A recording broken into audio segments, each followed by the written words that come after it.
সম্মানিত সকল উপস্থিতিবৃন্দ, সিনিয়র অফিসারবৃন্দ, 2009 সালে বিডিআর পিলখানায় সেনা হত্যাযজ্ঞের পর পতিত পরাজিত পলাতক বিতাড়িত ফ্যাসিস্ট অপশক্তি বাংলাদেশের মুক্তিযুদ্ধের স্মৃতি বিজড়িত বিডিআর এর নাম পরিবর্তন করে দিয়েছিল।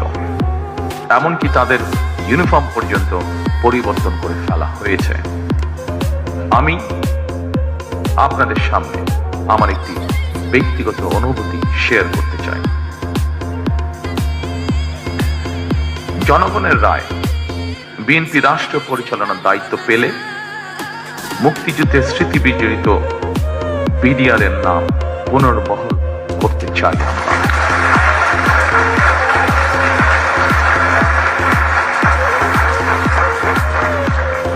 ভবিষ্যতে যাতে কখনোই এই ধরনের ঘটনা না ঘটে সেই লক্ষ্যে সেনাবাহিনীর সঙ্গে আলোচনা করে বিডিআর পিলখানা সেনা হত্যাযজ্ঞের দিবসটিকে শহীদ সেনা দিবস অথবা সেনা হত্যাযজ্ঞ দিবস অথবা জাতীয় শোক দিবস হিসেবে ঘোষণা করার পরিকল্পনা আমাদের রয়েছে।